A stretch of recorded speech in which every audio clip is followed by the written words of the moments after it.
Chapter 31। Meeting room. बड़ी सी screen पर presentation चल रही थी। स्क्रीन के ठीक सामने करीब 32 साल की बैठी शख्स आज भी पर्सनैलिटी से 25 की लग रही थी। उसके चेहरे पर उस स्क्रीन से आ रही रोशनी में किसी मोती की तरह चमक रहा था। बड़े ही बारीकी से वो प्रेजेंटेशन की छोटी से छोटी चीज नोटिस कर रही थी। उसके एक्सप्रेशन बीच बीच में चेंज हो रहे थे। प्रेजेंटेशन खत्म होते ही एक लाइट उस रूम में ऑन हो जाती है। लाइट ऑन होते ही वो लड़की अपनी जगह से खड़े होते हुए उस प्रेजेंटेशन देने वाले से कहती है, काफी पॉइंट्स है जो चेंज करने चाहिए आपको। मेरा असिस्टेंट आपको इन्फॉर्म कर देगा। मैं टेंडर में कोई मिस्टेक नहीं चाहती। फाइनल प्रेजेंटेशन से पहले सब क्लियर कर देना। एक अच्छी प्रेजेंटेशन नेक्स्ट वीक मीटिंग में पेश होनी चाहिए। Got it. इतना बोल मीटिंग रूम से बाहर चली जाती है। तभी उसे अपने फोन में नोटिफिकेशन आता है, जिसे रीड कर उसके माथे पर सिलवट आ जाती है। उस लड़की का असिस्टेंट सामने वाले को इंस्ट्रक्शन दे समझाते हुए कहता है, मैम ने जो काम दिया है समय पर पूरा हो जाना चाहिए, वरना उसके गुस्से में जलने के लिए तैयार रहना। इतना बोल असिस्टेंट भी मीटिंग रूम से बाहर चला जाता है। सीधा बिल्डिंग से बाहर आ वो लड़की अपनी कार में बैठ कहीं चली जाती है। उसकी कार के पीछे उसके बॉडीगार्ड भी निकल पड़ते हैं। कुछ देर बाद वो अपनी कार को एक स्कूल के बाहर रोकती हैं। कार से उतरकर स्कूल के एग्जिट गेट पर खड़ी हो जाती है। उसके पीछे उसके गार्ड्स, और सीधा स्कूल में जाकर प्रिंसिपल के कैबिन के बाहर डोर नॉक करती है। प्रिंसिपल सामने दरवाजे पर उसे देखकर इशारे से अंदर आने को कहती है, मिस निशिका राजवंश प्लीज कम। निशिका अंदर आकर एक नजर साइड में खड़े लड़के पर नजर डालते हैं, जिसके कान और गाल पूरे लाल थे और वो अपने सामने खड़े लड़के को अपनी जलती निगाहों से घूर रहा था। निशिका को प्रिंसिपल आवाज लगाकर कहती है, मिस राजवंश प्लीज सीट। निशिका प्रिंसिपल के सामने चेयर पर बैठ जाती है, जहां दूसरी चेयर पर उस दूसरे लड़के की मॉम पहले से बैठी निशिका का ही इंतजार कर रही थी। वो महिला निशिका को देख मुंह बनाते हुए ताना कसते हुए प्रिंसिपल की ओर देखते हुए कहती है, अब बोलिए प्रिंसिपल मैम, इस लड़की को कहे कि बिजनेस से ज्यादा अपने बच्चे पर ध्यान दे, कैसे गुंडागर्दी पर उतर आया था। मेरे बच्चे को मार ही देता आज। कैसी शकल बना दी है इसकी। अपने बच्चे के चेहरे पर लगी चोट पर हाथ फेरते हुए चिंता जताते हुए कहती है। निशिका अपने बेटे की ओर देखती है, जो अभी भी अपने क्लासमेट को जलती निगाह से घूर रहा था। प्रिंसिपल शिकायती लहजे में कहती है, देखिए मिस, आज निवांश ने सारी लिमिट्स क्रॉस कर दी। देखिए इस बच्चे आर्यन को कैसे आपके निवांश ने इसकी पिटाई की है। इतनी सी उम्र में इतना गुस्सा अच्छी बात नहीं।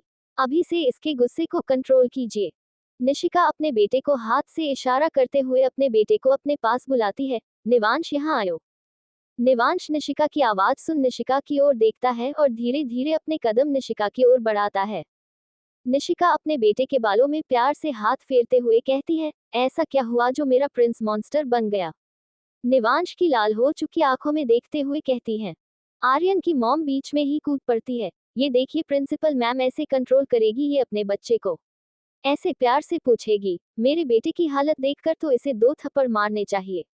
निवांश को घूरते हुए, अल्पविराम, मैं अपने बेटे से बात कर रही हूँ, एक तेज आवाज केबिन में गूंज उठी थी। निशिका अपनी आवाज में नरमी लाते हुए निवांश से पूछती है, मम्मा कुछ पूछ रही है आपसे। गुस्से से गूंजती गहरी आवाज में कहता है, मॉम आप तो मेरे असूल को जानती है ना। तुम अच्छे के साथ अच्छे और बुरे के साथ बुरे हो। निशिका निवांश की बात को पूरा करती है। ये सुन आर्यन की मॉम आग बबूला हो उठती है। अपनी लाल आंखें लिए निवांश से कहती है, कहना क्या चाहते हो तुम, मैं और मेरा आर्यन हम दोनों बुरे हैं। निशिका आर्यन की मॉम की बात को पूरी तरीके से इग्नोर कर निवांश से कहती है, मुझे तुम्हारे असूल नहीं बात जाननी है। निवांश गुस्से से आर्यन को घूरते हुए कहता है, मॉम वो। फ्लैशबैक। निवांश जब आज अपनी क्लास में आया तो सामने सभी बच्चे आर्यन को घेर कर खड़े थे। आर्यन बीच में खड़ा उन्हें अपने न्यू टॉयज शो कर रहा था। जैसे ही आर्यन की नजर निवांश पर जाती है, आर्यन निवांश पर तंज कसते हुए कहता है, देखो मेरे लिए मेरे डैड ये सब कुछ लंदन से लाए हैं। निवांश उन सभी को इग्नोर कर अपनी सीट पर बैठने के लिए आगे को बढ़ता है, लेकिन आर्यन आगे कहता है, कुछ तो ऐसे हैं जिन्हें पता ही नहीं कि उनके डैड कौन है, नाजायज है ना। निवांश की मुठिया ये सुन कश जाती है, लेकिन इग्नोर कर निवांश आगे को बढ़ जाता है। लेकिन आर्यन यहाँ भी नहीं रुकता। अरे इसे कैसे पता होगा, लगता है इसकी मॉम को भी नहीं पता कि इसका डैड कौन है, इतना कह जोर जोर से हंसने लग जाता है। निवांश जो अब तक अपने बारे में सुन रहा था, जैसे ही उसकी मॉम का जिक्र हुआ उसका गुस्सा अपने चरम पर पहुंच चुका था। निवांश ना आव देखता है ना ताव, बस आर्यन पर टूट पड़ता है। आर्यन के चेहरे पर मुके ही मुके बरसा देता है। सभी क्लास के बच्चे हैरानी से मुंह फाड़े सब देख रहे थे। एक बच्चा भागकर टीचर को बुलाकर लाता है। टीचर निवांश को आर्यन से अलग करती है। निवांश का चेहरा पूरा लाल पड़ चुका था। Flashback and. ये सब सुन निशिका की आंखें नम थी। वो अपनी जगह से खड़े हो निवांश के सामने पंजों पर बैठ जाती है और टाइटली हक कर कहती है, आप नाजायज नहीं हो, तो अब आप इतना गुस्सा क्यों हुए? निवांश गुस्से से भरी आवाज में कहता है, मैं अपनी मॉम के बारे में एक भी शब्द गलत नहीं सुन सकता। निशिका पीछे हट निवांश के फोरहेड पर चूम कर उसके बालों को सहलाते हुए कहती है, बच्चा लेकिन इतना गुस्सा अच्छी बात नहीं। आर्यन की मॉम कहती है, क्यों अपने बच्चे से झूठ बोल रही हो? Stop it Mrs Singh. Nishika की तेज और गुस्से से भरी आवाज गूंजती है। निशिका अपनी जगह से खड़े हो पलटकर मिसेस सिंह की ओर देखकर कहती है, क्या जानती है आप मेरे और मेरे पास्ट के बारे में? निशिका दरवाजे पर खड़े गार्ड की ओर इशारा कर निवांश को बाहर लेकर जाने को कहती है। गार्ड इशारा पर निवांश को अपने साथ बाहर ले जाता है। निशिका छोटी नजरें कर एक बार आर्यन की ओर देखती है और एक बार मिसेस सिंह की ओर। निशिका एक गहरी सांस ले खुद को नॉर्मल कर मिसेस सिंह से कहती है, शायद ये आपकी सोच और शब्द है मिसेस सिंह जो आपके बेटे आर्यन ने कहा है। नाजायज का मतलब जानते हैं आप? जिसके फादर का कोई अता पता ना हो, लेकिन मेरे बच्चे के फादर का पूरा वजूद है। सो प्लीज किसी पर कमेंट करने से अच्छा होगा कि आप अपने बच्चे को संस्कारों में रहना सिखाए। प्रिंसिपल विनम्रता से निशिका से कहती है, आपको भी आपके बच्चे के टेम्पर को कंट्रोल करने की जरूरत है। निशिका, गुस्सा उसके नेचर में नहीं ब्लड में है। इतना कह निशिका केबिन से बाहर चली जाती है। बाहर आ निशिका खुद को नॉर्मल कर निवांश के पास जाकर उसके बालों को प्यार से सहलाने लगती है, चले बच्चा। निवांश अपना सर झुकाए खड़ा होकर शिष्टतापूर्वक कहता है, सॉरी मॉम, मेरे कारण आपको उस आंटी से इतना सब सुनना पड़ा। निशिका कहती है, mamma feels proud have a son like you. इतना कह निशिका निवांश के फॉरहेड पर किसकर अपने साथ बाहर ले जाती है। कुछ देर बाद विवान स्कूल खत्म होने पर उसी स्कूल में वेदांशी को लेने आता है। वेदू को अपने साथ लेकर विवान प्रिंसिपल मैम के केबिन में जाकर वेदू के क्लास स्टैंडर्ड आगे करने के लिए बात करता है। लेकिन प्रिंसिपल मना करते हुए कहती है, मिस्टर कपूर ये हमारे स्कूल रूल के अगेंस्ट है। अभी आपको आपकी बच्ची बहुत इंटेलिजेंट लग रही है। स्टैंडर्ड इंक्रीज होने पर वर्क और स्टडी का प्रेशर भी बढ़ेगा, तब आपकी बच्ची का रिजल्ट डाउन चला जाएगा। वेदू प्रिंसिपल की बात सुन मुंह लटका कर विवान की ओर बेचारगी से देख आंखों ही आंखों में प्रिंसिपल को मनाने के लिए रिक्वेस्ट करती है। विवान कुछ सोचते हुए कहता है, आप मेरी प्रिंसेस का रिटन टेस्ट ले सकते हैं। अगर मेरी प्रिंसेस क्लियर कर लेगी तो आप उसकी क्लास स्टैंडर्ड इंक्रीज कर देंगे। प्रिंसिपल की ओर देखकर कहता है। विवान वेदू की ओर देखकर कहता है, अगर आप टेस्ट क्लियर नहीं कर पाए तो आप सेम क्लास में पढ़ेंगे। वेदंशी प्यारी सी स्माइल देते हुए कहती है, डैडू आप जानते हैं ना कि मैं कितनी इंटेलिजेंट हूँ। अपने हेड पर फिंगर रखते हुए कहती है। प्रिंसिपल किसी के पास कॉल कर कहती है, कम इन माई कैबिन। 5 मिनट बाद एक टीचर केबिन में आकर कहती है, मैम आपने मुझे बुलाया। प्रिंसिपल, हाँ, आप वेदांशी का टेस्ट लीजिए नेक्स्ट क्लास के अकॉर्डिंग। अगर वेदांशी क्लियर कर लेगी तो नेक्स्ट क्लास में हम प्रोमोटेड की जाएगी, अदरवाइज। वेदांशी की ओर देखते हुए, अगर नहीं कर पाए तो सेम क्लास में बैठेगी। ये सुन वेदांशी के चेहरे पर मुस्कान आ जाती है। वेदांशी विवान को देख एक विक्ट्री स्माइल कर हक करते हुए कहती है, thanks daddu, I will do it. Vivaan बदले में अपनी पलकें झपका देता है, मानो उसे अपनी प्यारी सी प्रिंसेस पर पूरा यकीन को कि वो जरूर करेगी। वो टीचर वेदांशी को अपने साथ दूसरे रूम में टेस्ट के लिए ले जाती है। कुछ देर बाद वेदांशी और टीचर प्रिंसिपल केबिन में आते हैं। दरवाजा खुलने की आवाज से विवान अपनी नजरें दरवाजे पर करता है जो साइड में सोफे पर बैठकर मैगजीन पढ़ रहा था। टीचर के हाथ में टेस्ट पेपर होता है। पीछे पीछे वेदांशी तेज कदमों से आकर विवान के पास खड़ी हो जाती है। विवान वेदांशी को अपनी गोद में बैठा लेता है। वेदांशी अपनी नाजुक बाहें विवान के गले में लपेट देती हैं। विवान वेदांशी से इशारे से पूछता है, कैसा रहा? वेदांशी अपने कंधे पर थपकी मारते हुए कहती है, सुपर से भी ऊपर डैडू। प्रिंसिपल वेदांशी का टेस्ट का रिजल्ट 100% देख नेक्स्ट क्लास में प्रोमोट कर देती है। केबिन से बाहर विवान ने वेदांशी को अपनी गोद में उठाकर पार्किंग की ओर जा रहा था। वेदांशी विवान के नोज को पिंच कर क्यूट से एक्सप्रेशन के साथ कहती है, देखो डैडू, आपकी प्रिंसेस ने कर दिया ना, कितनी इंटेलिजेंट हूं मैं। विवान अपने ख्याल में खो जाता है। फ्लैशबैक। निमी मीटिंग में प्रेजेंटेशन दे रही थी। वो डील निमी को मिल जाती है। निमी घर आकर सबसे पहले विवान के स्टडी रूम में जाती है, जहां विवान सोफे पर बैठा लैपटॉप पर बड़े ही फोकस के साथ अपना काम कर रहा था। निमी आगे बढ़ विवान के बगल में बैठ उसकी नोच को पिंच करते हुए कहती है, देखा मैंने ये डील कर ली ना, कितनी इंटेलिजेंट हूं मैं। फिर अपने कंधे पर थपकी देती है। Flashback and. विवान धीर से बुदबुदाता है, बिल्कुल उस पर गई हो तुम। वेदांशी सुन लेती है। वेदांशी अपनी बाहें विवान के गले में डालकर अपनी आंखों में सवाल लिए पूछती है, डैडू आप हमेशा कहते हैं मैं उस पर गई हूँ, पर वो कौन है जिस पर मैं गई हूँ? क्या जवाब देगा विवान मासूम सी वेदांशी के सवाल का? जानने के लिए बने रहिए और पढ़ते रहिए। चैप्टर 32। अब तक। विवान धीर से बुदबुदाता है, बिल्कुल उस पर गई हो तुम। वेदांशी सुन लेती है। वेदांशी अपनी बाहें विवान के गले में डालकर अपनी आंखों में सवाल लिए पूछती है, डैडी आप हमेशा कहते हैं मैं उस पर गई हूँ, पर वो कौन है जिस पर मैं गई हूँ? अब आगे। विवान वेदांशी की बात काटते हुए कहता है, मेरे साथ कंपनी चलोगी? वेदांशी विवान को घूर कर देखती है। वो समझ जाती है कि विवान उसके सवाल के जवाब से बचने के लिए ऐसा कह रहा है। वेदांशी अपना सर हिला देती है। दोनों कार में बैठकर कंपनी के लिए चले जाते हैं। उधर दूसरी ओर निशिका और निवांश। निशिका अपने लैपटॉप पर काम कर रही थी। साइड में बैठा निवांश निशिका को ही देख रहा था। निवांश कुछ कहना चाहता था पर कुछ सोचकर रुक जाता। निशिका जो बीच बीच में निवांश की हरकतों को नोटिस कर रही थी। निशिका अपना लैपटॉप बंद कर निवांश के चेहरे को अपने हाथ में थाम कर कहती है, कुछ कहना है? निवांश अपना सर हाँ में हिला देता है। निशिका इशारे से आगे बोलने को कहती है। निवांश हकलाते हुए कहता है, मॉम, वो। निशिका बोली, साफ साफ बोलो क्या कहना चाहते हो? डैड कहाँ है मॉम? मुझे उनके बारे में जानना है। निवांश अपना सवाल एक ही सांस में निशिका के सामने रख देता है। उधर दूसरी ओर वेदांशी की उंगली पकड़े विवान अपने साथ कंपनी के अंदर एंटर करता है। पीछे पीछे विवान का असिस्टेंट राहुल, जिसके हाथ में वेदांशी का स्कूल बैग था।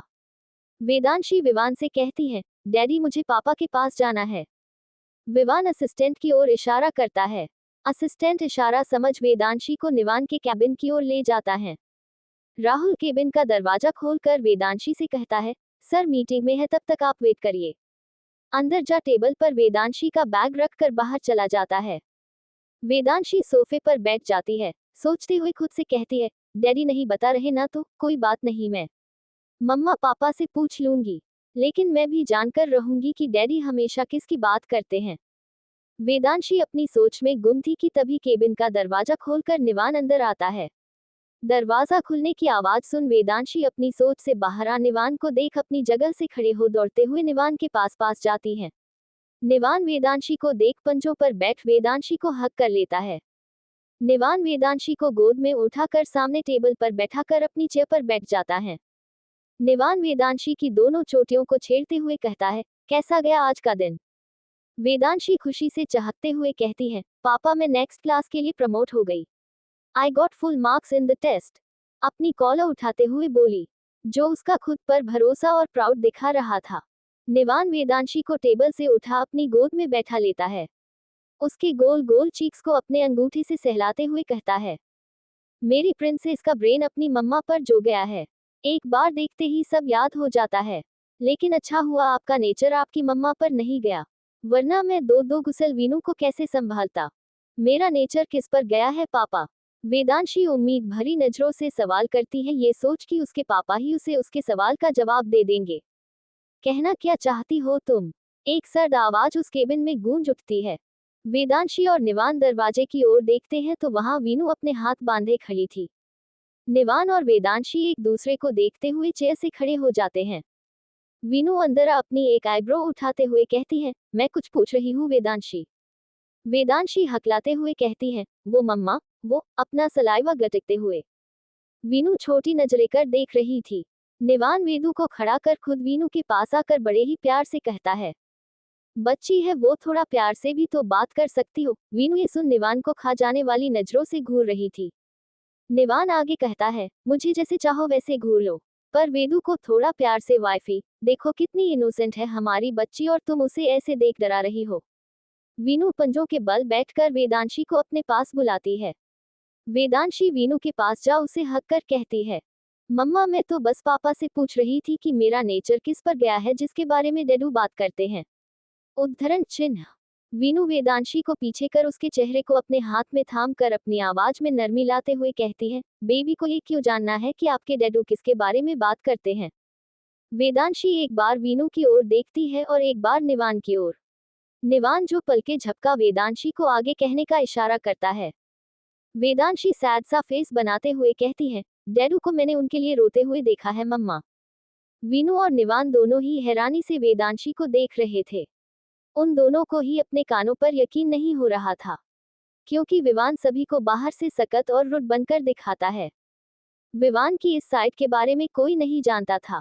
अपने मम्मा पापा की हैरानी को समझ वेदांशी आगे कहती हैं, मैं सच कह रही हूँ, डैडू सुबह मेरे उठने से पहले हमेशा कहते हैं, मैं बिल्कुल उसकी तरह सोती हूँ।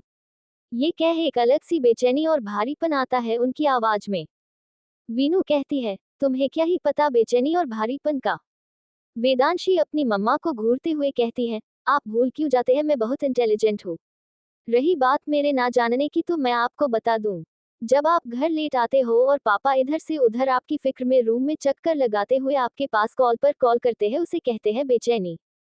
आप जब अपने दर्द तकलीफ को अपने चेहरे से छिपा लेते हैं और तब आपकी आवाज नहीं छिपा पाती है, उसे कहते हैं भारीपन।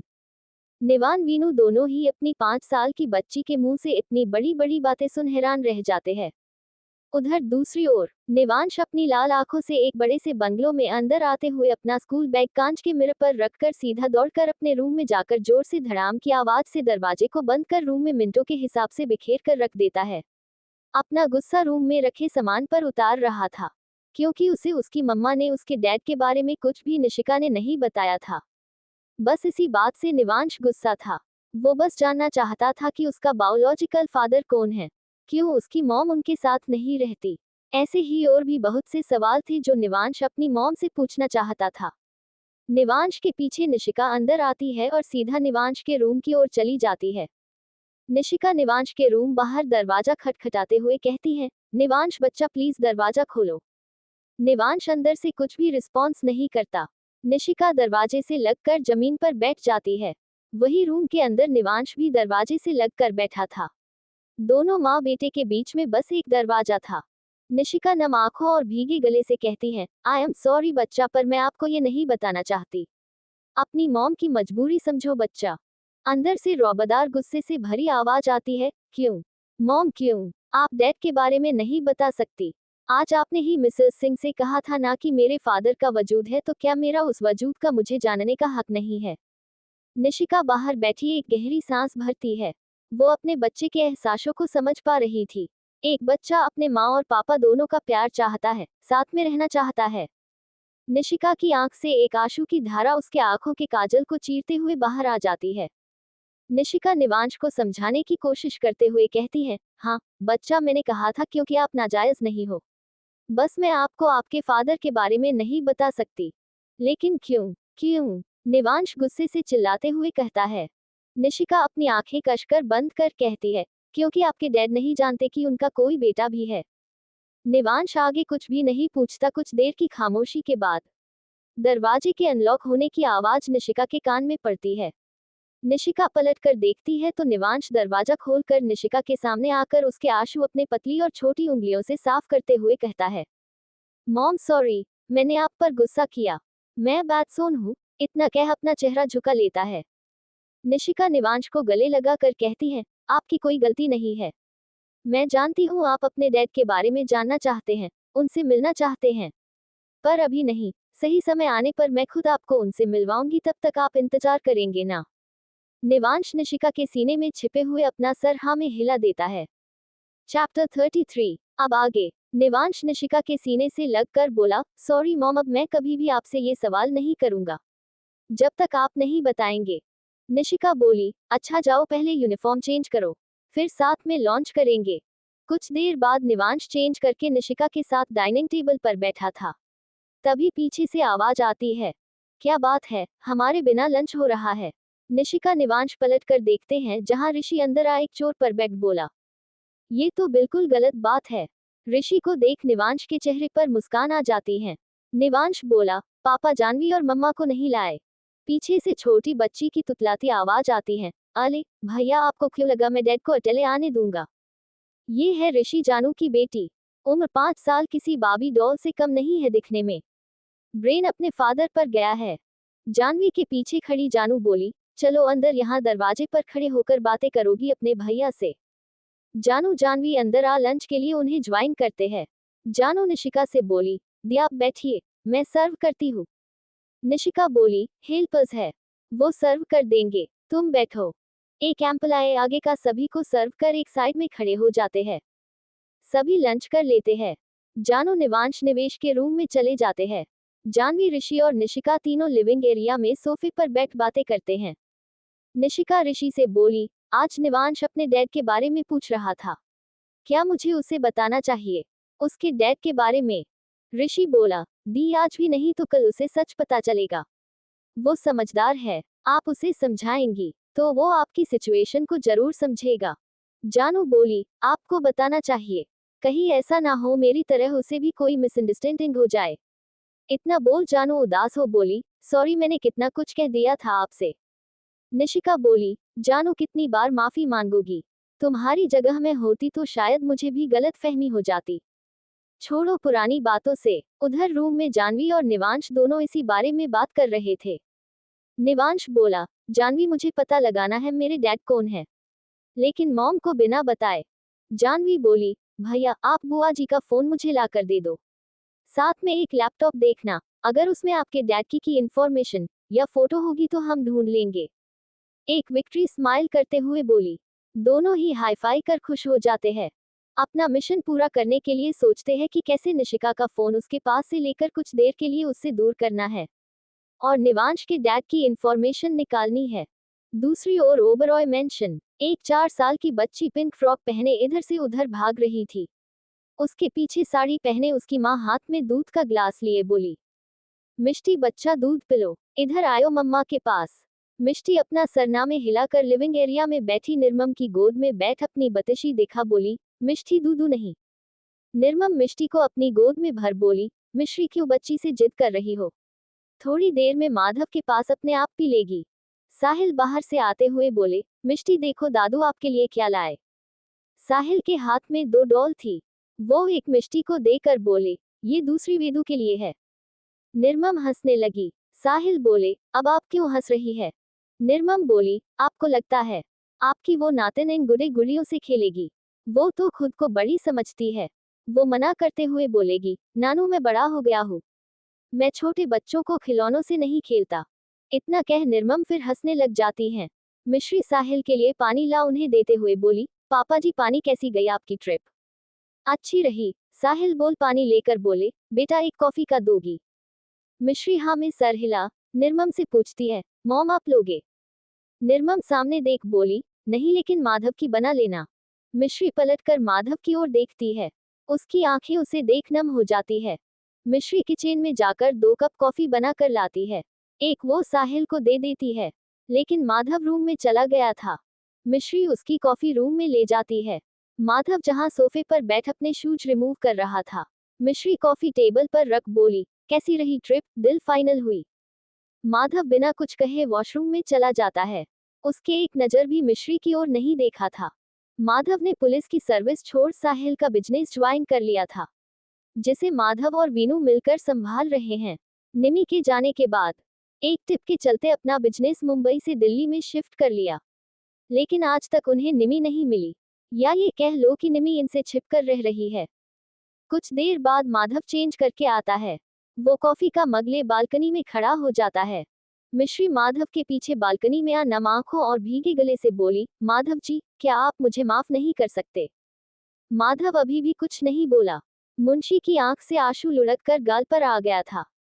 मिश्री अपना आंसू साफ कर माधव के कंधे पर हाथ रखती है, लेकिन माधव उसके हाथ को झटक कुछ कहने को होता है कि दरवाजे पर निर्मम नॉक कर बोली, माधव मिष्टी से बिना मिले आ गए, ऐसा नहीं करते। अगली बार तुम मेरी पोती को इग्नोर करोगे तो हम तुम्हारी पिटाई करेंगे। माधव निर्मम को देख उनके पास आ मिष्टी को उनकी गोद से ले बोला, मैं अपनी मिष्टी को थोड़ी ना इग्नोर कर सकता हूँ। माधव टेबल पर रखे अपने बैग से चॉकलेट निकाल मिष्टी को देते हुए बोला, देखो पापा आपके लिए क्या लाए। मिष्टी तोतली आवाज में बोली, चॉकलेट। इतना बोल माधव के गले में बाहें डाल गाल पर प्यार से चूम लेती है। निर्मम मिश्री से बोली, जो उन्हें बालकनी में खड़ी देख रही थी। मिश्री, डिनर में क्या बनाना है? कुक को बता दो। मिश्री अपना हाँ में सर हिला बोली, जी मॉम। निर्मम रूम से चली जाती है, लेकिन वो मिश्री की आंखों की उदासी समझ जाती है। मिश्री माधव की ओर उम्मीद से देख बोली, माधव जी आप क्या खाना पसंद करेंगे? माधव मिष्टी को ले बेड पर बैठ जाता है, लेकिन मिश्री के सवाल को अनसुना कर देता है। मिश्री माधव की इस बेरुखी से उसे बहुत तकलीफ होती थी। उसकी प्यारी सी फैमिली थी, जहां उसे सबका प्यार मिलता था, लेकिन अपने ही पति का नहीं। अंदर ही मिश्री टूट रही थी, लेकिन खुलकर कुछ किसी से कह भी नहीं सकती थी। मिश्री एक बार फिर बोली, माधव जी मैं कुछ पूछ रही हूँ। लेकिन माधव अभी भी कुछ नहीं बोला। मिश्री बिना कुछ आगे कहे रूम से चली जाती है। वो किचन में आए एक सर्वेंट को मिष्टी का दूध दे बोली, ये आप माधव की को दे आइए, मिष्टी को पीला देंगे। वो सर्वेंट मिश्री के हाथ से दूध ले माधव को देने चली जाती है। मिश्री दूसरे सर्वेंट के साथ मिलकर डिनर की तैयारी करने लगती है। निर्मम अपने रूम में जा साहिल से बोली, साहिल जी आप माधव से पूछिए, ऐसा क्या हुआ है, वो क्यों मिश्री को इग्नोर करता है? पिछले 3 साल से मैंने इन दोनों को बात करते हुए नहीं सुना। पहले मिश्री की आवाज नहीं थी, तब दोनों साइन लैंग्वेज में बात करते थे, लेकिन अब तो मिश्री की आवाज आ चुकी है, लेकिन अब वो एक दूसरे से नजरें ही नहीं मिलाते। साहिल एक गहरी सांस ले बोले, तुम्हें क्यों लगता है कि मैंने उससे बात नहीं की? करता हूँ मैं बात, लेकिन वो आगे से टॉपिक ही बदल देता है, कुछ सुनना ही पसंद नहीं करता। मिष्टी के पैदा होने तक सब ठीक था, पता नहीं ऐसा क्या हुआ, मिश्री से बात करना और साथ ही साथ अपनी जॉब छोड़ दी, अपनी वर्दी छोड़ दी जो उसे जान से प्यारी थी। चैप्टर 34। अब आगे। पार्क में एक महिला अपने सामने खड़े आदमी पर चिल्लाते हुए बोली, अपने बेटे को थोड़ा अपने कंट्रोल में रखो, देखो मेरे बेटे का क्या हाल किया है। सामने वाला आदमी विनम्रता से बोला, मुझे माफ कर दीजिए मैम, अपने बेटे की तरह से मैं माफी मांगता हूँ। इतना बोल वो अपने बच्चे को इशारा करता है। उसका बेटा ही सर झुका माफी मांगते हुए बोला, मुझे माफ कर देना। तभी पीछे से एक गुस्से से भरी आवाज आती है, ऐसे कैसे तुम दोनों माफी मांग रहे हो, जबकि गलती तो इसके बेटे की है। वो पीछे पलट कर देखते हैं, जहां वेदा खड़ी थी। वेदा अपनी साड़ी का पल्लू अपनी कमर में टांग आगे आते हुए बोली, वासु तुम ऐसे कैसे माफी मांग रहे हो, और मेरे बेटे से भी मंगवा रहे हो? वासु को घूर उंगली पॉइंट करते हुए बोली। वासु वेदा से बोला, अगर हमने माफी मांग भी ली तो कौन सा हम छोटे हो गए, इनके बेटे को हमारे वेद के कारण चोट लगी है। वेदा अपने बेटे का चेहरा ऊपर कर वासु से बोली, देखो जरा मेरे बेटे का चेहरा, उसे भी तो चोट लगी है, वो भी इनके बेटे से ज्यादा। उस महिला की ओर देखकर कहती है। वेदा उस महिला की ओर बढ़ते हुए बोली, अपने बेटे को कंट्रोल में रखा करो, मेरा बेटा सामने से किसी से लड़ाई नहीं करता। वासु वेदा को पीछे से पकड़कर बोला, वेदा चलो घर चलो। इतना बोल वो जबरदस्ती वेदा को अपने साथ ले जाने लगता है, लेकिन वेदा उस महिला का अभी खा जाने वाले नजरों से घूर रही है। वासु वेदा को अपने फ्लैट के अंदर ले जाते हुए बोला, चलो अंदर। अंदर आ वेदा वासु को गुस्से से घूर अपने बेटे का हाथ पकड़ उसे सोफे पर बैठा फर्स्ट एड बॉक्स का उसके चेहरे की खरोचों पर मरहम लगाती है।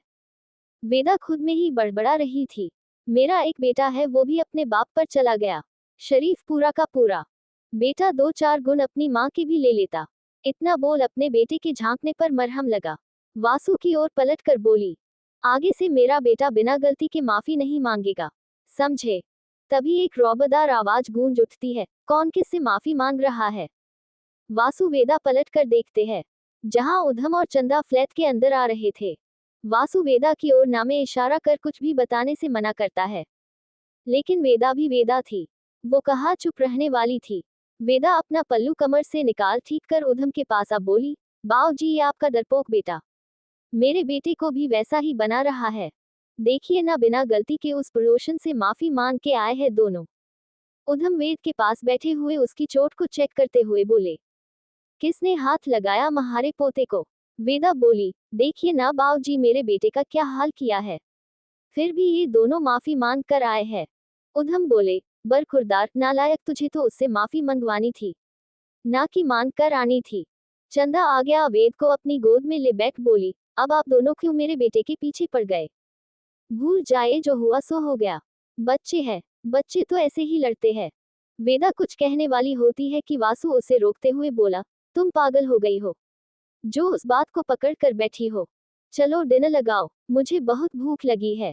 उधम चंदा भी वेदा वासु के साथ उनकी शादी के बाद रहने लगे थे। निमी की इन्फॉर्मेशन मिलने पर कपूर और ओबरॉय के साथ ये लोग भी यही आकर रहने लग गए थे। उधम बस कभी कभी ही राजगढ़ जाकर अपनी फैक्ट्री संभालते थे। उन्होंने अपने लोगों पर सब छोड़ रखा था। अपने बेटे की खुशी के लिए यहाँ रहने लगे, क्योंकि वासु तो बस वीनू के साथ ही काम करना चाहता था। और इस समय बिना निमी के वीनू भले ही स्ट्रांग बनकर दिखाए, लेकिन वो आज भी निमी के बिना अधूरी है। दूसरी ओर निशिका का घर। सभी एक साथ बैठकर डिनर कर रहे थे, लेकिन जानवी और निवांश के दिमाग में तो खुराफाती चल रही थी कि कैसे भी करके उन्हें निशिका का फोन उससे कुछ पल के लिए दूर करना है, क्योंकि वह लोग जानना चाहते थे आखिर निवांश का फादर कौन है, जो कहीं ना कहीं बस उससे जुड़ा कलयू उन्हें उसके फोन से ही मिल सकता था। ऐसा उन दोनों को लगता था। दोनों ही खाना खाते वक्त एक दूसरे के बिल्कुल करीब बैठे, दोनों ही धीरे धीरे बुदबुदा कर बात कर खुर्राफाती सोच रहे थे कि कैसे उन्हें किसी का से फोन लेना है, और उनकी नजरें बस निशिका के फोन पर टिकी थी, जो निशिका की खाने की प्लेट के बगल में रखा हुआ था। निशिका दोनों को घूरते हुए बोलते हैं, तुम दोनों मेरी तरफ क्या देख रहे हो? चुपचाप अपना शांति से डिनर करो और नखरे नहीं करने। ये नहीं खाना, वह नहीं खाना, जो यहाँ सबे है वही सब खाना है, समझ? दोनों। जानवी जानवी ऋषि और जानू से कहती है, मामा पापा क्या मैं आज यही बुआ और भाई के साथ रुक जाऊं? मैं आज यही रहना चाहती हूँ। प्लीज पापा प्लीज, अपनी क्यूट सी शकल बना तोतली वॉइस में रिक्वेस्ट करते हुए बोली। जानू बोली, बच्चा क्या आप मामा पापा के बिना यहाँ रह सकते हो? अगर आपको डर लगे तो आप बुआ जी के पास चले जाना, ठीक है?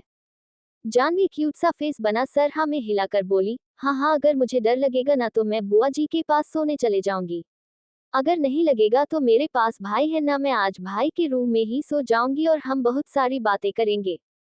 ऋषि हंसकर बोला, अच्छा ऐसी कौन सी बातें करनी है जो तुम दोनों को पूरी रात चाहिए? क्या कोई खुराफाती प्लान तो नहीं कर रहे तुम दोनों मिलकर? मुझे तुम दोनों भाई बहन पर बिल्कुल भी भरोसा नहीं। निवांश अपनी कोल्ड वॉइस में बोला, वैसे मामू भरोसा तो मुझे भी आप पर नहीं है। हर बार कहते हो कि तुम दोनों के साथ एक ट्रिप पर लेकर जाऊंगा और वह ट्रिप कभी आती ही नहीं है। आपको तो आपके काम से ही फुर्सत नहीं मिलती। निशिका निवांश को घूर कर देखती है, निवांश चुप हो जाता है, आगे कुछ नहीं कहता। दूसरी ओर कपूर मेंशन में सभी बैठकर डिनर कर रहे थे। वेद, वामिका और वेदु विवान की गोद में बैठी थी। निवान और विधि यहाँ मौजूद थे। विधि एकदम सिंपल प्लेन क्रीम कलर की साड़ी में बैठी थी। न ही उसकी मांग में कोई सिंदूर था, न ही हाथ में कोई चूड़ियां। देखने से वह बिल्कुल किसी विधवा की तरह लग रही थी, और सही भी सच में विवान मर चुका था और वह बस अपनी जिंदगी को आगे बढ़कर जी रही थी। विवान अपने हाथों से वेदु को खाना खिला रहा था। अभी तो भी चुपचाप विवान की गोद में बिना किसी नखरे से खा रही थी। वीनू सभी को खाना सवेकर अपनी निवान के बगल में चेयर पर बैठ जाती है, और वह भी अपना डिनर करना स्टार्ट कर देती है। वह निम्मी के जाने के बाद ज्यादा किसी से कुछ अच्छे से बात नहीं कर रही थी। चैप्टर 35। अब आगे। निवान का कमरा। निवान और वीनू दोनों ही बालकनी के झूले पर बैठे थे। वीनू ने निवांश के सीने पर सर रख रखा था। निवांश वीनू के बालों को सहलाते हुए बोला, वीनू क्या तुम्हें कोई खबर मिली कि निम्मी कहाँ है? आखिर निम्मी कहाँ छुप कर बैठी है? कहीं ऐसा तो नहीं कि उसने अपना नाम और पहचान बदल ली हो, इसलिए हम निम्मी को ढूंढ नहीं पा रहे हैं? वीनू गहरी सांस लेकर बोली, हो सकता है वह हम सबसे छिपने के लिए वह कुछ भी कर सकती है, लेकिन पता नहीं कैसी होगी मेरी बहन। कुछ सालों से तो उसने मुझसे बात भी नहीं की। मैं उसके लिए इतनी पराई हो गई जो वह मुझसे बात करना भी पसंद नहीं करती है। मेरी प्रिंसेस मेरे पास नहीं है। पिछले 7 सालों से उसकी यादों के सहारे जी रही हूँ। बस उसकी यादें ही बच्ची है मेरे पास। ये कहते कहते वीनू का गला भर आया था। वीनू देखना, बहुत जल्द हमारी निम्मी हमारे पास होगी। बहुत जल्द। देखो, हमें पता चला कि निम्मी ऑस्ट्रेलिया में नहीं है बल्कि न्यू दिल्ली में है। ये भी पता चलेगा कि वह न्यू दिल्ली के कौन से हिस्से में है। और हम उस दिन हमारी निम्मी के साथ बैठकर बहुत सारी बातें करेंगे, शिकायतें करेंगे कि आखिर वह हमें ऐसे क्यों छोड़कर चली गई। एक मिसअंडरस्टैंडिंग ने उसे हमसे बहुत दूर कर दिया। वीनू सख्ती से बोली, ये मिसअंडरस्टैंडिंग तुम्हारे भाई ने ही क्रिएट की थी। कभी भी साफ साफ खुलकर उसने निमी से बात नहीं की। निवांश वीनू को टाइटली गले लगा बोला, ये शायद किस्मत का खेल है। हमें जल्द ही हमारी निमी मिलेगी। निवांश और जानवी निवांश के कमरे में बैठे अपना खुराफाती दिमाग दौड़ा रहे थे। जानवी चुटकी बजाते हुए मिस्टीरियस स्माइल करते हुए कहती है, मिल गया आइडिया भाई। हम बुआ के सोने के बाद उनके रूम से उनका फोन चुरा लेंगे और उनको पता भी नहीं चलेगा। रात को वो अपना फोन भी चेक नहीं करेंगे। आज रात ना सोने का मिशन पूरा करना पड़ेगा। निवांश अपने हाथ बांध जानवी को घूरते हुए बोला, और मॉम उठ गई तो? अगर मॉम को पता चल गया हम उनका फोन चुरा रहे हैं तो वो पनिश करेगी। जानवी अपने माथे में हाथ मारते हुए बोली, डफर भैया, कैसे पता चल जाएगा? हम उनके सोने के बाद उनके रूम में जाएंगे, एकदम धीरे धीरे। कुछ देर बाद निवांश जानवी दोनों ही निशिका के रूम के बाहर खड़े थे। जानवी धीरे धीरे से दरवाजे को खोलकर घुटनों के बल बिना आवाज करे संभल कर चलते चलते निशिका के बेड के पास जाती है और साइड डोर पर साइड टेबल पर फोन चेक करती है। जहां फोन नहीं था फिर जानवी धीरे धीरे बेड की दूसरी ओर जाकर साइड टेबल पर चेक करती है, जहां उसे निशिका का फोन मिल जाता है। लेकिन जैसे ही वह फोन पर हाथ रखने वाली होते है, निशिका नीचे का उसकी और करवट ले लेती है। जानवी भी अपना हाथ पीछे कर बेड के नीचे छिप जाती है। निवांश बाहर खड़ा होकर अपनी सांसें संभाल रहा है। बस जो जानवी को देख रहा था कि कहीं वह निशिका के हाथ न लग जाए, वरना वो दोनों को ही अच्छा सबक सिखाएगी। जानवी भी गहरी सांस ले बेड से बाहर हल्का सा ऊपर झांक कर नीचे देखते हैं और फोन लेकर धीरे धीरे वैसे ही बाहर आने लगती है। तभी निशिका का अपने रूम की लाइट ऑन कर देती है। निवांश और जानवी दोनों ही अपनी आंखें कसकर बंद कर लेते हैं। उन्हें पता था कि उनकी चोरी पकड़ी गई थी। जानवी खड़ी होकर पीछे पलट कर देखती है तो निशिका हाथ बंधे ठीक उसके पीछे खड़ी थी। निशिका अपनी एक आईब्रो उचकाते हुए बोली, आधी रात को मेरा फोन चुराने क्यों आए हो तुम? निशिका तेज आवाज में कहती है, निवांश अंदर आओ। निवांश बेचारा बेचारी सी शक्ल बना अंदर आ जाता है। निशिका हाथ बांधकर दोनों से कहती है, अब मुझे बताओगे कि क्या करने आए हो तुम दोनों? और फोन क्यों चुरा रही हो मेरा तुम? जानते हो ना मामा का फोन कितना इम्पोर्टेंट है। इसमें इम्पोर्टेंट डॉक्यूमेंट और कॉन्टैक्ट लिस्ट है। अगर कुछ भी गड़बड़ हो गई तो तुम दोनों भरपाई करोगी इन सब की। कोई भी डाटा अगर मेरे फोन से लीक हो गया तो क्या करोगे तुम दोनों? मेरे फोन से तुम दोनों को काम ही क्या है? तुम दोनों के पास है ना अपना अपना सेल, तो तुम मेरे सेल को चुराने आए थे। इसके पीछे का कारण जान सकती हूँ मैं। निवांश सर झुकाकर खड़ा हो जाता है, उसके पास कहने के लिए शब्द नहीं थे। निशिका जानवी से बोली, मैं कुछ पूछ रही हूँ जानवी, मेरा फोन क्यों चुराने आए हो तुम? जानवी और निवांश दोनों ही एक दूसरे को देख रहे थे। फिर जानवी भी अपने हाथ में पकड़ा फोन में निशिका की और वापस देते हुए कहती है, सॉरी बुआ जी, वह मेरे फोन की बैटरी खत्म हो गई थी तो मैं आपका फोन लेकर गेम खेलने वाली थी, क्योंकि मैं अपने फोन का चार्जर नहीं लाई थी। निशिका गुस्से से बोली, तो चार्जर चुराती ना, मेरा फोन क्यों चुरा लिया? असली कारण बताओ मुझे फोन चुराने का, समझे? इतनी बेवकूफ नहीं हो जितनी तुम दोनों मुझे बनाने की कोशिश कर रहे हो। निवांश आ गया, बोला, सॉरी मॉम, इसमें जानवी की कोई गलती नहीं है, मेरी सारी गलती है, क्योंकि आपने मना किया था ना कि मैं डैड के बारे में आपसे कुछ ना पूछूं। लेकिन मैं जानना चाहता हूँ कि मेरे डैड कौन है। मैं बस देखना चाहता हूँ वह कौन है। मुझे अपने डैड को देखने का और क्या मुझे ये जानने का भी हक नहीं कि मेरे डैड कौन है? प्रॉमिस मॉम, जब तक आप नहीं कहेंगे मैं उन्हें नहीं बताऊंगा कि वह मेरे डैड है। लेकिन मैं जानना चाहता हूँ कि मेरे डैड कौन है। निशिका की आंखें नम हो जाती है। वो अपनी आंखों की नमी छिपा निशिका पंजों पर बैठ निवांश और जानवी दोनों का हाथ अपने चेहरे में थाम कर बोली, लेकिन बच्चा ऐसे चोरी नहीं करते, ये गलत है, ये सही नहीं है, समझे? और रही बात ये बताने की कि आपके फादर कौन है, बस कुछ दिन वेट कीजिए तो सही, मौका आने पर आपको जरूर बताऊंगी कि आपके डैड कौन है। क्या आप तब तक वेट नहीं कर सकते? इतना बोल निशिका दोनों को ही गले लगा लेती है और दोनों से ही बोलती है, दोनों यही मेरे पास सो जाओ, चलो बेड पर। इतना कहकर वही दोनों के बीच में बेड पर सोकर दोनों का सिर अपने कंधे पर रखकर उनके बालों को सहलाते हुए बोले, वह जानती हूँ तू अपने डैड के बारे में जानना चाहते हो, इसलिए मेरा फोन चोरी कर रही थी जानवी, ताकि तुम पता लगा सके। लेकिन बच्चा, आई प्रॉमिस, मैंने आपसे कहा ना मैं आपको बताऊंगी, तो आपको जरूर बताऊंगी कि आपके फादर कौन है। ओबरॉय मेंशन। मिश्री माधव को खाना सर्वे कर रही थी, रात के करीब 1 बजे थे, इसलिए बाकी सब डिनर कर कर सो गए चुके थे। मिश्री बोली, मुझे माफ कर दीजिए प्लीज माधव जी। इतनी बड़ी सजा मत दीजिए मुझे। अब मुझे और सजा मत दीजिए। मैं इससे ज्यादा नहीं टूट सकती। हार चुकी हूँ मैं माधव जी। इतना कहकर मिश्री वही माधव की चेयर के पास पंजों के बल बैठ जोर जोर से रोने लगती है। माधव की आंखें लाल हो चुके थे, जो अपनी मुट्ठी कश गहरी सांस लेते हुए बोला, तुम्हें क्या लगता है तुमने बहुत छोटी गलती की है? तुम ऐसा लगता है कि वह सब कुछ जानना मेरे लिए आसान रहा होगा। जब मुझे पता चला होगा कि मेरी बीवी ही। एक गहरी सांस ले माधव अपने आगे के शब्द अपने मुंह में ही दबा लेता है और अपना खाना छोड़ अपने रूम में चला जाता है। वही मिश्री की आंख से आंसू किसी झरने की तरह बहने लगे थे। चैप्टर 36। स्कूल का सीन दिखाया जाता है। आज वेदू का अपर क्लास का पहला दिन था। बड़ी खुशी खुशी वो स्कूल के बाहर विवान का गले लगा बाय बोल अंदर चली जाती है। वो क्लास में जा अपने बैठने के लिए जगह देख रही थी। उसे लास्ट में एक लड़का अकेले बैठा नजर आता है। वो भी उसी के पास बैठ अपना हाथ उसके सामने कर बोली, हेलो मैं वेदांशी कपूर, मेरे दोस्त बनोगे? वो उसे देख बड़े प्यार से बोला, हाँ बिल्कुल। इतना कह उससे हाथ मिला बोला, मैं हूँ निवांश रॉय। दोनों ही मुस्कुराने लगते हैं। दोनों ही भाई बहन अपने रिश्ते से अनजान दोस्त बन बैठे हैं। निशिका अपने केबिन में बैठी रात वाली बातों के बारे में सोच रही थी। वो अपने सामने बैठे ऋषि से बोली, ऋषि क्या मुझे निवेश को विवान के बारे में बताना चाहिए? ऋषि थोड़ा गंभीरता से बोला, दिहा, आपको उसे उसके फादर के बारे में बताना चाहिए। इनफैक्ट आपको विवान को भी बताना चाहिए कि उसका कोई बेटा भी है। आप एक बाप बेटे को अलग कर रही है। निशिका की आंखें नम हो जाती हैं।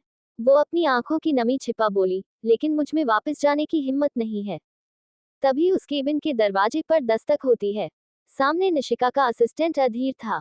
वो अंदर आ दोनों को ग्रीट कर निशिका से बोला, मैम इवनिंग में कपूर इंडस्ट्रीज के साथ मीटिंग है। इतना बोल अधीर अपने हाथ में ली फाइल टेबल पर रख चला जाता है। ऋषि निशिका से बोला, दी जाना चाहेंगी या? ऋषि के आगे कुछ कहने से पहले ही निशिका बोली, तुम जाना, लेकिन क्या मेरा एक काम करोगे? इवनिंग में कपूर इंडस्ट्रीज। ऋषि अपने साथ निवेश को लाया था। कार से बाहर उतरने से पहले निवांश को समझाते हुए बोला, याद रखना, लेकिन जब तक तुम्हारी मॉम तुम्हारे बारे में तुम्हारे डैड को नहीं बता देती, तुम उन्हें नहीं बताओगे, समझे? निवांश अपना सर हाँ में अच्छे बच्चे की तरह हिला देता है। दोनों ही कार से उतरकर कंपनी के अंदर चले जाता है। कुछ देर बाद निवांश को लेकर ऋषि विवान के केबिन में बैठा था। निवांश ऋषि के बगल में बैठा बस विवान को ही देख रहा था। विवान छोटी नजरें कर बोला, मिस्टर रॉय, मीटिंग में बच्चे को लाने की वजह जान सकता हूँ? ऋषि कुछ कहता उससे पहले ही निवांश बोला, आपकी कंपनी के बाहर बोर्ड नहीं लगा कि यहाँ बच्चे नहीं आ सकते? दोनों ही बाप बेटे का बात करने का लहजा एक जैसा था। विवान नजरें निवांश की ओर कर बोला, ऐसा कुछ नहीं है, मैं बस कारण जानना चाहता था। खैर छोड़ो, प्रोजेक्ट डिस्कस करते हैं। इतना बोल वो ऋषि के साथ प्रोजेक्ट डिस्कस करने लगता है। निवांश तो बस विवान को घूर रहा था। विवान भी उसकी नजरें खुद पर महसूस कर अपने मन में बोला, ये बच्चा मुझे ऐसे किसी दुश्मन की तरह क्यों घूर रहा है? प्रोजेक्ट को डिस्कस कर ऋषि अपनी जगह से उठकर बोला, मैं उम्मीद करता हूँ ये प्रोजेक्ट जल्द ही कंप्लीट होगा। इतना बोल जाने लगता है। ऋषि को विवान रोकते हुए बोला, मुझे तुमसे अकेले में कुछ बात करनी है। ऋषि निवांश की ओर देखता है। ऋषि कुछ कहता उससे पहले ही निवांश बोला, ऐसी क्या बात करनी है पापा से जो आप मेरे सामने नहीं कर सकते? विवान हैरानी से निवांश को देख रहा था। ऋषि बोला, निवांश बाहर वेट करो। लेकिन पापा, ऋषि निवांश की बात बीच में काटते हुए बोला, क्या बस मॉम की बात मानोगे? हमारी मेरी नहीं मान सकते? खुद को ठीक करे बोला। निवांश बिना कुछ कहे बाहर चले जाता है। निवांश के जाने के बाद विवान ऋषि से बोला, मेरे सवाल का जवाब क्यों नहीं देते तुम? ऋषि फीकी हंसी हंसते हुए बोला, कितनी बार दे चुका हूँ तुम्हारे उस सवाल का जवाब? विवान अपनी जगह से उठ ऋषि के पास आ उसके कंधे पर हाथ रख बोला, प्लीज बता दो। अगर जानते हो मेरी निमी कहाँ है? वो तुम्हारे साथ ऑस्ट्रेलिया गई थी। उसके बाद कभी हमारे पास लौट कर आए ही नहीं। विवान अपने इमोशंस को कंट्रोल कर गहरी सांस ले बोला, मुझे मेरी निमी का पता बता दो। मुझे उसे बहुत कुछ बताना है, बहुत कुछ पूछना है। सॉरी, लेकिन मैं कुछ नहीं कर सकता। तुम्हारी बीवी, सॉरी एक्स वाइफ को वापस आना होगा। तो वो खुद आएगी, बहुत जल्द आएगी। इतना बोल ऋषि विवान के कंधे पर हाथ रख केबिन से बाहर चला जाता है। वो एक साइड में खड़े निवांश को अपनी गोद में उठाकर वहां से ले जाता है। कार में ऋषि ड्राइव कर रहा था। निवांश बाहर देखते हुए बोला, पापा मॉम को डैड ने क्यों छोड़ा? ऋषि सामने देख ड्राइव करते हुए बोला, बेटा ये सब तुम अपनी मॉम से पूछना। शायद सिचुएशन ऐसी थी कि तुम आज अपने डैड से दूर हो, लेकिन इसमें ना ही तुम्हारे मॉम की गलती है ना ही डैड की। इसलिए जैसे आज उन्हें घूर रहे थे, वैसे मत घूरा करो। उसे तो पता भी नहीं कि उसका बेटा आज उससे मिलने आया था। निवांश आगे कुछ नहीं बोला। उसे ऋषि की बात बिल्कुल भी समझ में नहीं आई थी। दूसरी ओर मिश्री मिष्टी को अपनी गोद में लिए इधर से उधर कमरे में चक्कर लगा सुलाने की कोशिश कर रही थी। वो बहुत रो रही थी। शायद वो कच्ची नींद में उठ गई थी। रात के 11 बज चुके थे। माधव जब रूम में आता है, वो मिष्टी को ऐसे रोता देख मिश्री की गोद से मिष्टी को ले बालकनी में चले जाता है। उसे बड़े बार से चुप करवा कर 10 मिनट में ही सुला देता है। जहां मिश्री आधे घंटे से लगी थी, लेकिन मिष्टी शांत होने का नाम ही नहीं ले रही थी। मिश्री बालकनी के दरवाजे पर खड़ी नम आंखों से दोनों बाप बेटी को देख रही थी। कुछ देर ऐसे ही रहने के बाद माधव मिष्टी को रूम में ला बेड पर सुला देता है। मिश्री माधव से बोली, आप फ्रेश हो जाए, मैं खाना लगा देती हूँ। माधव कबर्ड से कपड़े निकाल वॉशरूम में जाते हुए बोला, कोई जरूरत नहीं, मैंने कहा लिया है। इतना कह वॉशरूम में चला जाता है। मिश्री को बुरा लगता है, लेकिन अब ये उसकी रोज की आदत हो चुकी थी। वो बालकनी में झूले पर बैठ चांद को देख खुद से बोली, मुझे उनकी बात मान लेनी चाहिए थी, तो आज शायद सच जान माधव जी मेरे करीब होकर भी मुझसे दूर नहीं होते। वो वही झूले पर लेट चांद को देखते देखते भूखी ही सो जाती है। उसने डिनर नहीं किया था। माधव चेंज कर बाहर आता है, जहां उसे मिश्री नजर नहीं आती। वो ज्यादा ध्यान भी नहीं देता, मिष्टी के बगल में जाकर सो जाता है। कुछ देर बाद भी जब मिश्री रूम में नहीं आती तो माधव अपनी जगह से उठ मिष्टी के साइड में पिल्लो लगा देता है और मिश्री को देखने बाहर की ओर जाता है। वो हर रूम में चेक करके आता है, लेकिन मिश्री नहीं थी। वो वापस रूम में आ सोफे पर बैठ खुद से बोला, ये इतनी रात को कहाँ गई? माधव की नजर बालकनी के खुले दरवाजे पर जाती है। माधव देखता है तो मिश्री वह झूले पर ठंड से कांप उठी थी। माधव मिश्री को अपनी गोद में उठा बेड पर मिष्टी के बगल में सुला, ठीक से ब्लैंकेट से कवर कर नम आंखों से बोला, क्यों किया तुमने ऐसा? मेरे प्यार और विश्वास का फायदा उठाया, सिर्फ थर्ड आई माफिया गैंग के लिए। उसके साथ क्यों जुड़ी थी तुम? इतना बोल वो भी दूसरी साइड जाकर लेट जाता है। चैप्टर 37। अगली सुबह जब मिश्री की आंख खुलती है, वह खुद को बेड पर पाकर अपने मन में सोचती है, मैं तो बालकनी में थी ना, तो मैं बेड पर कैसे? इतना बोल वो अपनी बगल में सो रहे माधव की ओर देखती है, जहां उसकी प्यारी सी मिष्टी बेटी माधव के सीने पर सर रखकर बड़े सुकून के साथ सो रही थी। मिश्री अपने मन में बोली, अपने इस प्यार को क्यों मुझसे छुपा रहे हैं आप? मैं जानती हूँ आज भी आप मेरी केयर करते हैं, लेकिन ये चुप्पी, ये रूखापन मुझसे बर्दाश्त नहीं हो रहा अब। मिश्री प्यार से दोनों सुकून से सो रही पापा बेटी को देख अपनी जगह से उठ वॉशरूम में फ्रेश होने चल जाते हैं। कुछ देर बाद नीचे डाइनिंग टेबल पर मिश्री निर्मम और साहिल को ब्रेकफास्ट सर्वे कर रही थी। तभी उसकी नजर सामने से आ रहे आरव पर जाती है। आरव अंदर आ सबसे पहले निर्मम और साहिल के पैर छूता है, आशीर्वाद देता है और उसके बाद मिश्री के पैर छूकर उसे गले लगाकर बोला, कैसी हो दी? मिश्री उसका चेहरा अपने हाथ में थाम कर बोली, कैसी रही तेरी कॉलेज की ट्रिप? चल बैठ जाओ और सभी के साथ ब्रेकफास्ट करो। आरव बोला, कैसे मेरी क्यूटी पाई, कहाँ है वो? तभी उसके कानों में सॉफ्ट सी तोतली मिष्टी की आवाज बढ़ती है। मामू आरव पलटकर देखता है, जहां माधव मिश्री को अपने गोद में लिए दोनों ही पापा बेटा बेटी फ्रेश होकर ब्रेकफास्ट करने नीचे आ रहे थे। आरव जल्दी से माधव के पास जा मिश्री को अपनी गोद में ले अपनी पॉकेट से चॉकलेट निकाल मिष्टी को देते हुए कहता है, इसे कौन खाएगा? मिष्टी चॉकलेट आरव के हाथ से लेते हुए बोले, मैं खाऊंगा। मैं चॉकलेट ले मिष्टी माधव की और चॉकलेट कर बोली, पापा चॉकलेट। माधव मिश्री के सर पर प्यार से हाथ फेर बोला, ज्यादा चॉकलेट नहीं खाते हैं, ये तेरा मामू तेरे दूध के दांत सड़ा के रख देगा। आरव बोला, क्या जीजू आप भी 2 चॉकलेट में क्या ही मेरी बेटी के दांत सड़ेंगे? इतना बोल वह मिष्टी को लेकर डाइनिंग टेबल पर आ जाता है। माधव बाहर की ओर जाने लगता है तो निर्मम उसे रोकते हुए बोली, माधव बेटा ऐसे खाली पेट घर से बाहर नहीं जाते, इधर आओ और हमारे साथ ब्रेकफास्ट करो। माधव बिना पलटे बोला, माँ मैं ऑफिस में कुछ कर लूंगा, मुझे लेट हो रहा है, अर्जेंट मीटिंग के लिए जाना है। माधव ने एक ही कदम आगे रखा था कि साहिल की आवाज जिसके कान में पड़ती है, तो इतनी सुबह सुबह मीटिंग रखते क्यों हो? तुम इधर आओ, सुना नहीं तुम्हारी माँ ने क्या कहा? साथ में बैठकर ब्रेकफास्ट करोगे, बिना ब्रेकफास्ट करके कोई भी नहीं जाएगा घर से बाहर, समझे तुम सब लोग। साहिल थोड़े गुस्से में रहते हैं क्योंकि वह जानते थे कि पिछले कुछ सालों से माधव मिश्री को इग्नोर कर रहा है और उनके लाख समझाने के बाद भी वह ना ही कुछ भी उन्हें बताता है और ना ही अपने और मिश्री के रिश्ते को सुधारने की कोशिश करता है। साहिल को गुस्से में देख माधव आगे बिना कुछ बहस किए चुपचाप से डाइनिंग टेबल पर आकर बैठ जाता है। मिश्री आ गया। माधव और आरव दोनों का ही खाना सर्व करती है। आरव खाने की तारीफ कर रहा था। आरव बोला, फाइनली 10 दिन बाद मैं आपके हाथ का खाना खाया है। इतना बोल बगल में खड़ी मिश्री की हथेली को चूम कर बोला, आपके हाथों में तो जादू है। फिर वह निर्मम से बोला, माँ अपने हाथ का खाना खिलाना रात को डिनर में, बहुत दिनों से बाहर का खाना खाकर पक चुका हूँ और मेरी फेवरेट खीर जरूर बनना। आपके हाथ की वह खीर लाजवाब है। निर्मम हंसते हुए, अच्छा अभी तो खा ले, रात को सारा तेरी पसंद का खाना बनाऊंगी। अगर मुझे पता होता ना तू आने वाला है, तो मैं अभी तेरी पसंद का सब कुछ बनाकर रख देती। आरव निर्मम की ओर फ्लाइंग किस करते हुए बोला, आप सच में बहुत प्यारी हो। उसकी गोद में बैठी मिष्टी चॉकलेट खाते हुए आरव को ही देख रही थी कि कैसे वो उसकी दादी को मास्क लगा रहा है।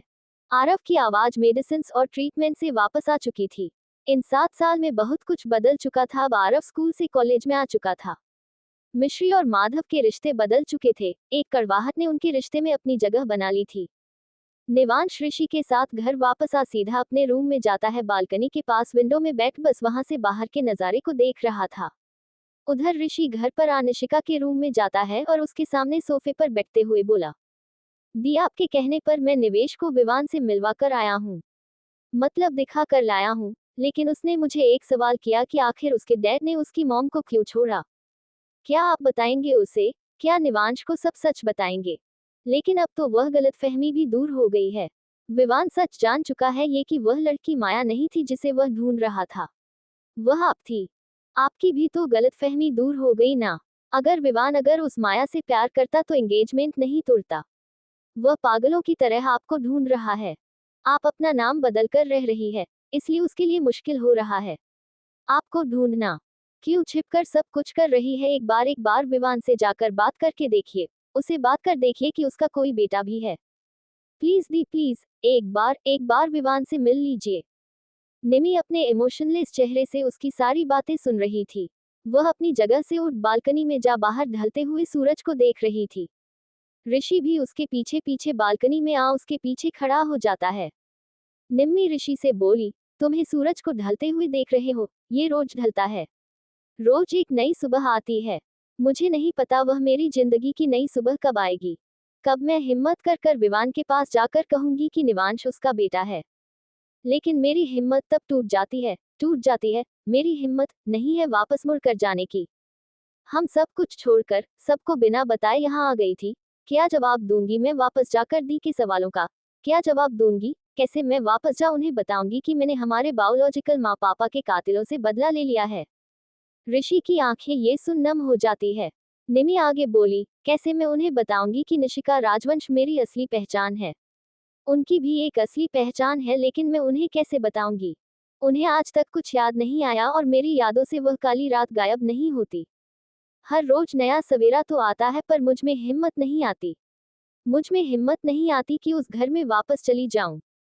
और किस हक से जाऊंगी? सिर्फ विवान के बेटे की मां होने के हक से। मुझे नहीं पता, लेकिन उसी दिन हमारा रिश्ता टूट गया था, जिस दिन डाइवोर्स हुआ था।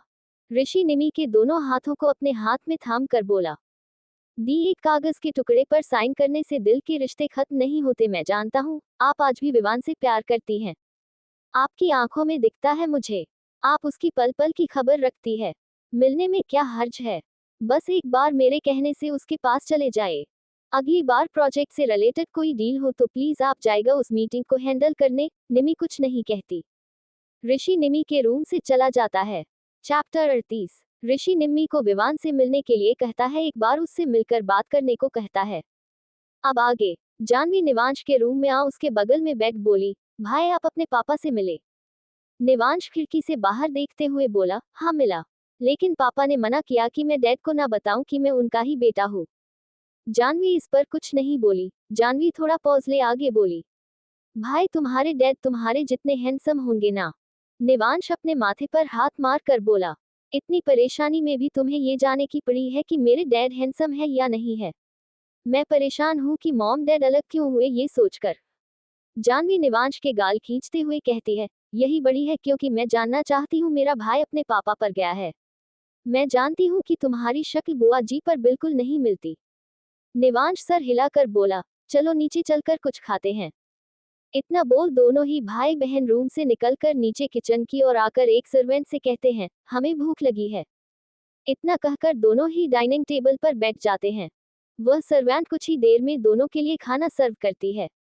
दोनों ही मजे से खा रहे थे।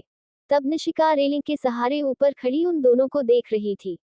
निशिका अपने मन में बोली, मैं बताना चाहती हूँ तुम्हारे डैड को तुम्हारे बारे में, लेकिन मुझ में हिम्मत नहीं है उनका सामना करने की। इतना कह अपनी आंखें बंद कर लेती है। कपूर मेंशन। सभी डाइनिंग टेबल पर बैठे डिनर कर रहे थे।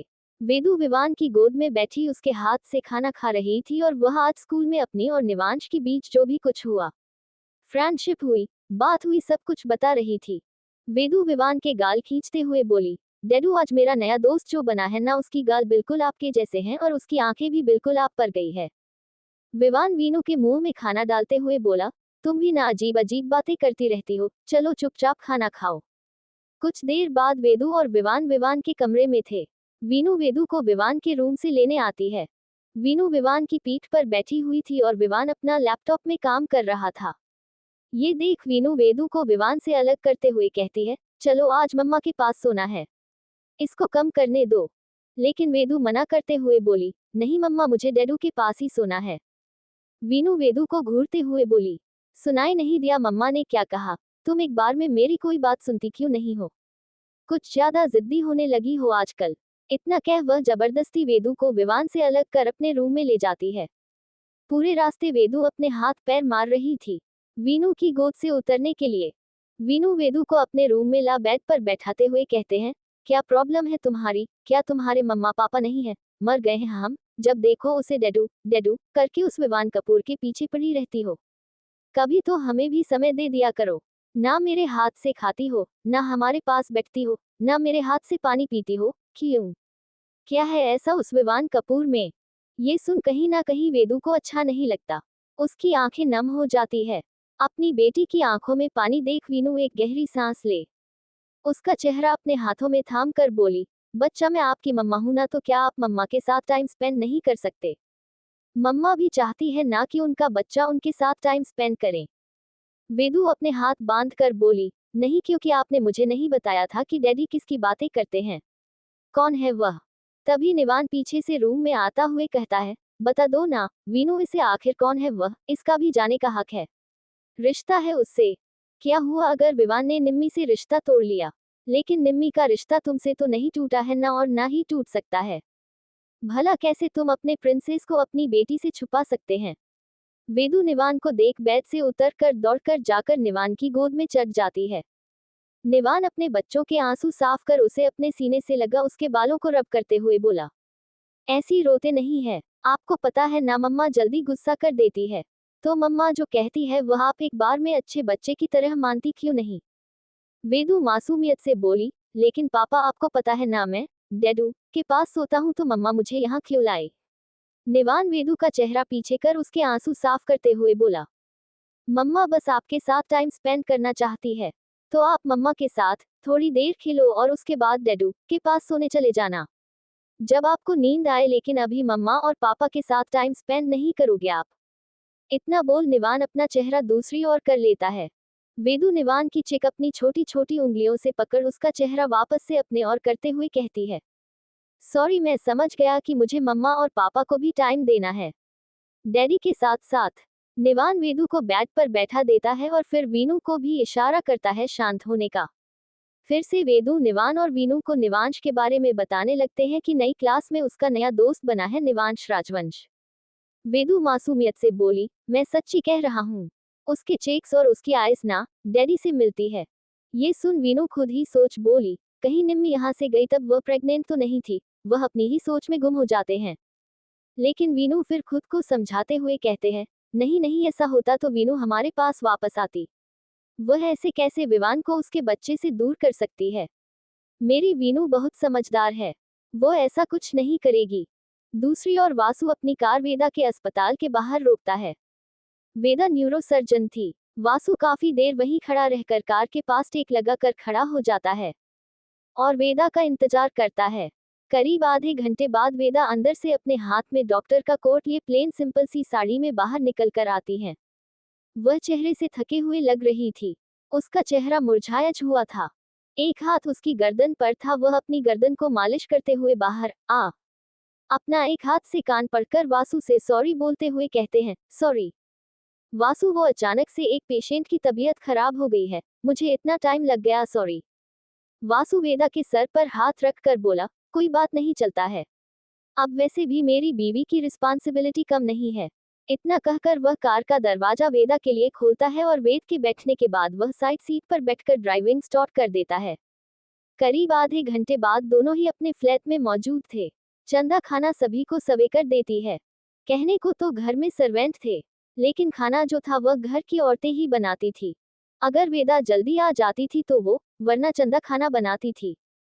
चंदा वेदा की थाली में ज्यादा खाना रखते हुए उसके बालों को सहलाते हुए बोलती है, अच्छे से खाना, पता नहीं मेरे बच्चे ने अस्पताल में कुछ खाया भी होगा या नहीं, पेट भर के खाना और चाहिए तो और खाना।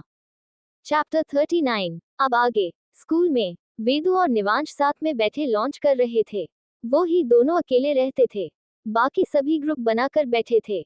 आर्यन उन दोनों के पास आ वेदु से बोला, इसकी मॉम के बारे में कुछ मत कहना वरना ये तुम्हारी भी पिटाई कर देगा। वेदु अपनी जगह से उठ गुस्से में आर्यन को घूरते हुए अपने हाथ बांध कर बोली, मैं तुम्हारे जैसी गिरी हुई नहीं हूँ जो किसी की मॉम के बारे में कुछ कहूँ समझे। और जाओ ना अपने ग्रुप में, यहाँ हम दोनों के पास क्यों आए हो? हमें किसी तीसरे की जरूरत नहीं है, हम दोनों ही एक दूसरे के लिए काफी है, समझे।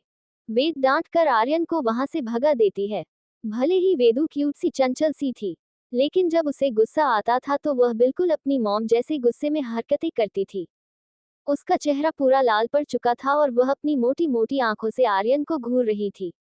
बेचारा आर्यन जैसे आया था वैसे ही दबे पांव वहां से वापस अपने डेस्क की ओर चला जाता है। लेकिन दरवाजे पर खड़ी जानवी सब सुन रही थी। वह अंदर आकर सीधा आर्यन के पास जा उसकी कॉलर पकड़ उसकी कमर डेस्क पर लगाकर बोली, कौन होता है तू मेरी बुआ जी और मेरे भाई के बारे में कुछ बोलने वाला? इतना बोल उसका कॉलर छोड़ अपनी गर्दन में झटका देते हुए बोली, अगर मैं अपने पर आ गई ना तो तुझे इसी डेस्क से मार कर तेरा सर फोड़ दूंगी। किसी से नहीं डरती मैं, जानवी राजवंश नाम है मेरा, समझा। इतना कहकर वह निवांश और वेदांशी के पास चली जाती है। जानवी वेदांशी के सामने अपना हाथ कर बोली, मैं देवांशी राजवंश, निवांश की गॉड पापा यानी कि मामू की बेटी। आज से हम भी फ्रेंड्स। वेदांशी भी अपना हाथ आगे कर कर जानवी के साथ फ्रेंडशिप कर लेते हैं। जानवी यहाँ बस निवांश से मिलने आई थी।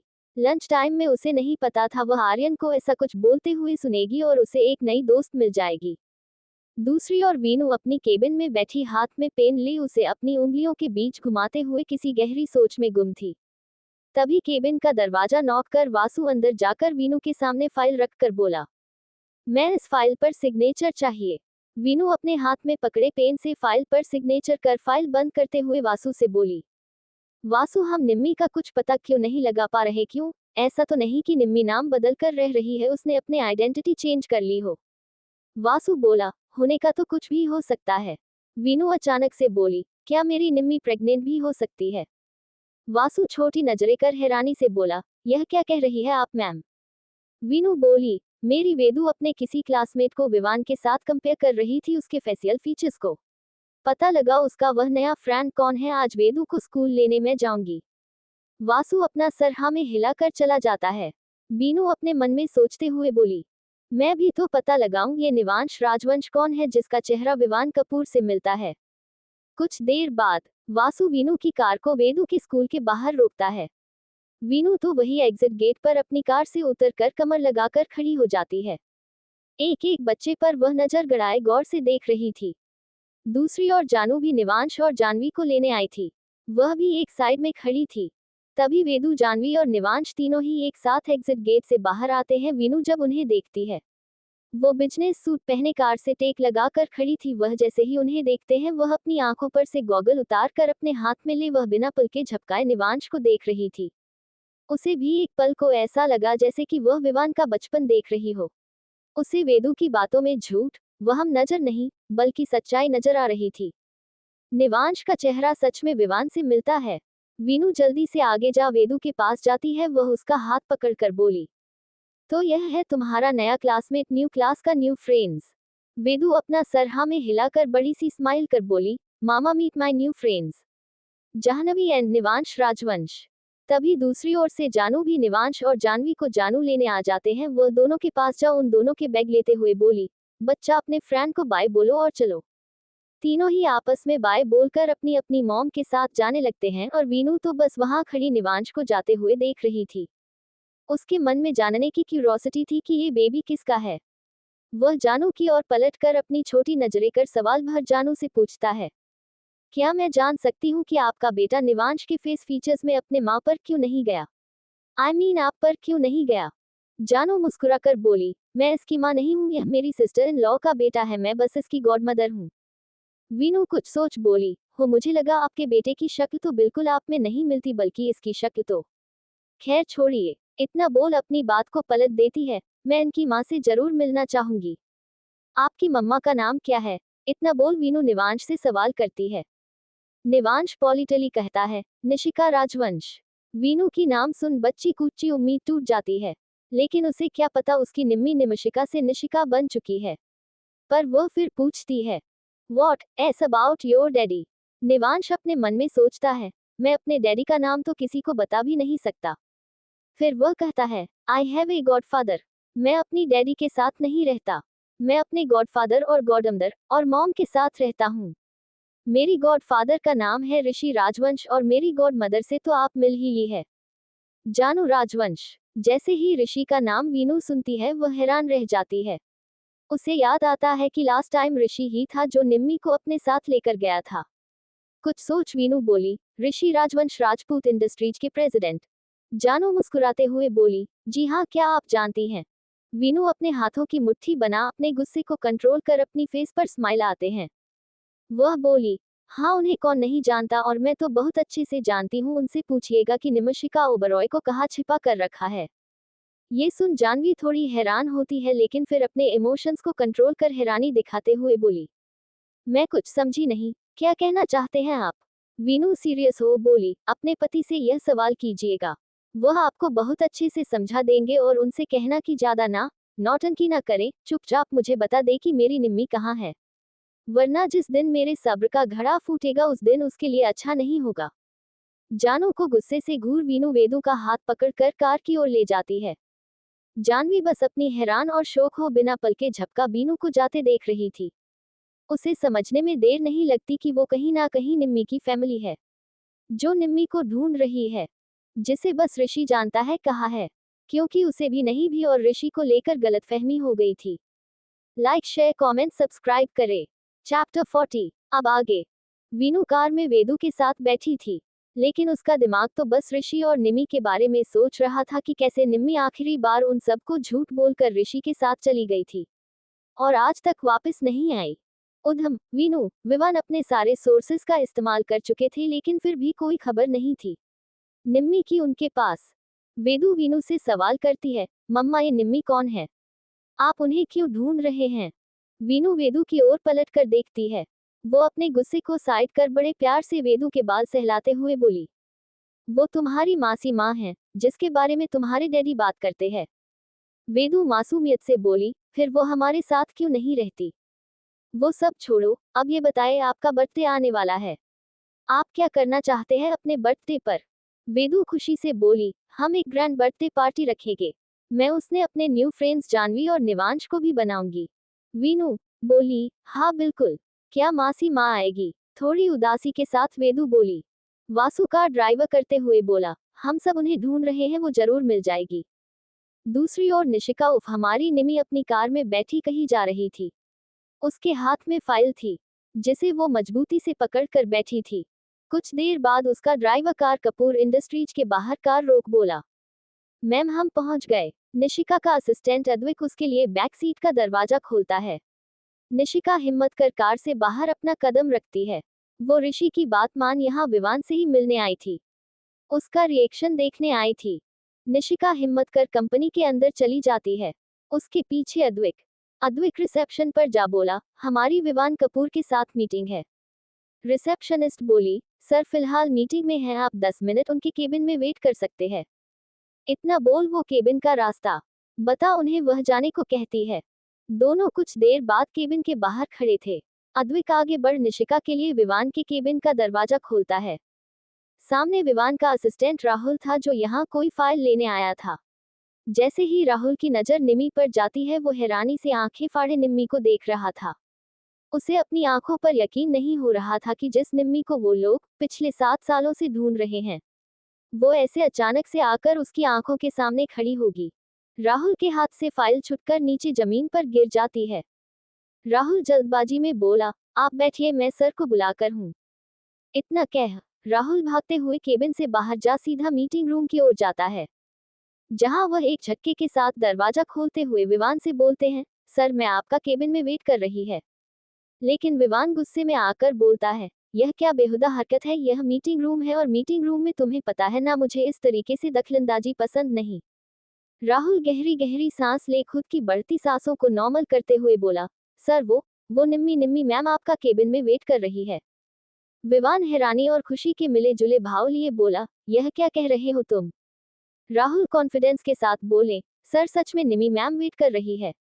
मैं सच कह रहा हूँ। बस फिर क्या था, विवन मीटिंग को छोड़कर अपनी केबिन की ओर बढ़ता है और उसके पीछे पीछे निवान भी, जो उसे मीटिंग में मौजूद था। दोनों ही भाई मीटिंग को छोड़कर आ जाते हैं और उनके पीछे से राहुल मीटिंग में बैठे मेंबर से माफी मांग कहता है, सॉरी 10 मिनट का ब्रेक लिया जाता है प्लीज। इतना कहकर राहुल भी पीछे केबिन में आ जाता है। लेकिन जब दौड़कर विवान अपने केबिन में आता है, पूरे 7 साल बाद अपनी निम्मी को देखने की खुशी उसके चेहरे पर एक अलग ही थी। लेकिन जैसे ही वह केबिन में जाता है, ना वहां निम्मी थी और ना ही अद्विक। विवान की मुठियां कस जाती हैं। विवान पीछे पलट कर अपने पीछे खड़े राहुल से कहता है, राहुल ये क्या बेहुदा हरकत है, मेरे साथ प्रैंक करने की सजा जानते हो ना तुम। ये सुन राहुल कंडीशन में अंदर आकर देखता है, सच में वहां कोई नहीं था। फिर राहुल हैरानी से बोलता है, नहीं सर मैं सच कह रहा हूँ, मैंने निम्मी मैम को यहाँ देखा है और उनके साथ में एक लड़का और था। भगवान चलते हुए बोला, यहाँ थी तो कहाँ गई? अगर वह खुद से मुझसे मिलने आई थी तो वह कैसे मुझे बिना मिले जा सकती है? इतना कहकर विवान केबिन से निकलकर सीधा लिफ्ट की ओर जाता है। लिफ्ट भी नीचे नहीं आ रही थी और विवान को इतना सब्र नहीं था। विवान सीढ़ियों से भागता हुआ नीचे रिसेप्शन पर जाता है। वह गुस्सा में रिसेप्शनिस्ट से पूछता है, मुझसे मिलने को आया था? रिसेप्शनिस्ट विवान को गुस्से में देख डर जाती है। सभी जानते थे कि विवान का गुस्सा कैसा है। उस बेचारी को लगा कि उसने उन्हें अंदर भेज गलती कर दी है। वो अपना सर हल्के से हाँ में हिला देती है। विवान उसके सामने अपनी और निम्मी की शादी की फोटो अपने फोन में दिखते हुए बोला, क्या ये थी वो? उस फोटो को देख वह रिसेप्शनिस्ट फोटो को देख हैरान थी, लेकिन फिर भी वह निम्मी को पहचान जाती है। वो बोली, हाँ सर, लेकिन वह अभी 2 मिनट पहले चली गई। जैसे ही विवान सुनता है कि निम्मी चली गई, वह कंपनी के एंट्रेंस पर दौड़ कर जाता है, जहां दूर दूर तक उसे कोई भी नजर नहीं आता। वह वही एक गहरी सांस ले घुटनों के बल बैठ जाता है और अपने मन में बोला, मुझसे मिलना ही नहीं था तो क्यों आई थी तुम यहाँ? मुझे झूठी उम्मीद दिखाने। उसकी आंखों में पानी तैर जाता है। विवान को अपने कंधे पर हाथ महसूस होता है। वह पीछे पलट कर देखता है तो उसके पीछे निवान खड़ा था। विवान अपनी जगह से उठकर विवान को गले लगाकर नाराजगी जताते हुए कहता है, अगर उसे मिलना ही नहीं था तो क्यों आई थी? विवान की आवाज में दर्द झलक रहा था। वह दर्द जो आज उसे एक उम्मीद भी मिली और वह उम्मीद टूट भी गई। उसकी निम्मी उसके इतने करीब आ फिर चली गई। जैसे ही दोनों भाई अंदर को आते हैं, निवान कुछ सोच रिसेप्शनिस्ट के पास जाकर कहता है, तुमने उस लड़की को और उसके साथ आए शख्स को विवान के केबिन में जाने के लिए क्यों कहा? रिसेप्शनिस्ट डरते डरते हुए कहती है, सर वह उन लोगों के पास अपॉइंटमेंट थी। निवान छोटी नजरें कर कहता है, अपॉइंटमेंट किसके नाम से? राजवंश इंडस्ट्रीज, रिसेप्शनिस्ट कहते हैं। निवान और विवान दोनों को ही समझते देर नहीं लगती। 100% यकीन है कि ऋषि जानता है कि निम्मी कहाँ है। बस विवान गुस्से से कंपनी से बाहर अपनी कार में बैठकर कहीं चला जाता है। दूसरी ओर निम्मी अपनी कार को फुल स्पीड में चलाई जा रही थी। शहर से बाहर सुनसान इलाके में निम्मी अपनी कार रोकती हैं और कार की सीट से अपना सर टिक्का कर बैठ आंखें बंद कर स्टीयरिंग को मजबूती से पकड़ खुद से कहती है, आई एम सॉरी विवान, मुझ में हिम्मत नहीं है, मैं तुम्हें फेस कर पाऊं। तुम्हें सच बताने की हिम्मत नहीं है। मैंने तुम्हें तुम्हारे बेटे से दूर रखा है। मुझे नहीं पता तुम यकीन करोगे या नहीं करोगे कि निवांश हमारा बेटा है। सॉरी। निम्मी कुछ देर ऐसे ही बैठे रहती है। उसकी आंखें बंद थी पर आंखों के किनारों से आंसू बह रहे थे, जो उसकी दर्द को तकलीफ को बयां कर रहे थे, जिसे वह सबसे पिछले 7 सालों से छिपाती आ रही है। कहीं ना कहीं उसे भी तकलीफ थी, दर्द था उसके दिल में, अपनी फैमिली को छोड़ने का, विवान को उसके बच्चे से दूर रखने का। एक गलतफहमी ने उन्हें इतनी दूर लाकर खड़ा कर दिया कि निम्मी चाह कर भी हिम्मत नहीं कर पा रही है वापस जाने की।